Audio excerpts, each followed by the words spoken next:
দেখুন, জেলা পরিষদ সদস্য পদত্যাগ করেছেন, এ নিয়ে আমার কোনো মন্তব্য নেই। সে কেন এগুলো করছে, তার ইন্টেনশন কি, তার মোটিভ কি, তার রুচির সাথে আমাদের রুচি যায় না। তিনি আমার মায়ের বয়সী মহিলা, তিনাকে আমি যথেষ্ট সম্মান করি। দেখুন, জেলা পরিষদ সদস্য পদত্যাগ করেছেন, এ নিয়ে আমার কোনো মন্তব্য নেই। কারণ আমরা যেভাবে দেখুন প্রত্যেককেই তো, যারা আজকে আমার মনে হয় যে এই মুহূর্তে আমাদের উচিত দলের প্রতি একজন জেলা পরিষদ দলের প্রতি কতটা তার নিষ্ঠা রয়েছে, সে কেন এগুলো করছে, তার ইন্টেনশন কি, তার মোটিভ কি, সেইগুলো দেখা উচিত। তাকে কিন্তু কেউ সেইগুলো কিন্তু টলারেট করা উচিত নয়। কিন্তু আমরা টলারেট করছি একটাই কারণে, কারণ আমরা জানি এই মুহূর্তে আমাদের দলের পাশে থাকতে হবে। দলের ঊর্ধ্বে কিছু নয় বা কেউ নয়। আপনার বিরুদ্ধে একাধিক অভিযোগ করেছেন।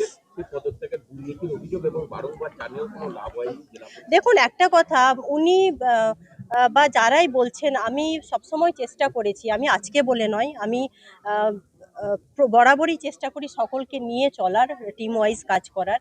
কিন্তু একটা পোস্ট থাকলে, একটা চেয়ার হোল্ড করলে সেই চেয়ারের এগেনস্টে অনেক কমপ্লেন থাকে, কিন্তু এভিডেন্স সেটাও একটা ম্যাটার করে। শুধু মুখে বলে দিলাম আর এইগুলো নিয়ে ছড়াছড়ি, এগুলো নোংরামো আমার বিবেকে বাধে, বা আমাদের অনেকেরই বিবেকে বাধে, এবং তাদের বা তার রুচির সাথে আমাদের রুচি যায় না। আর আমি তাকে তিনি আমার মায়ের বয়সী মহিলা, তিনাকে আমি যথেষ্ট সম্মান করি।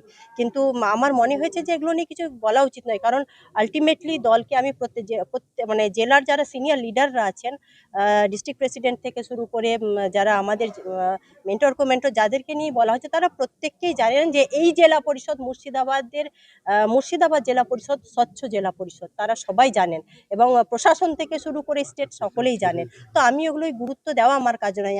আমাদের কাজ হওয়া উচিত মানুষের পাশে থেকে কিভাবে আমরা একটু মানুষের সহযোগিতা করতে পারবো। ধন্যবাদ। না, এইগুলো দেখুন, একটা কথা আমি বারবার বলেছি, কিন্তু তারপরেও আপনারা জানার পরেও হয়তো এগুলো আপনাদের জানতে হবে বিষয়গুলো। ডায়াগনস্টিক সেন্টার নিয়ে যারা নিয়ে রেখেছিলেন, ওরা জেলা পরিষদকে রেন্ট দেননি, যার জন্য এটা আগের ডিএম সাহেবের সহমতেই একটা স্টেপ নেওয়া হয়েছে। তারা আবার উল্টো কেস করেছিল, সেইগুলো দেখে, সমস্ত কিছু দেখে ক্লিয়ার করে আবার নতুনভাবে সেটা টেন্ডার হবে। এটা নিয়ে কোনো রকম অস্বচ্ছ কিছু থাকবে না, একদম ক্লিয়ার থাকবে। আর দ্বিতীয়,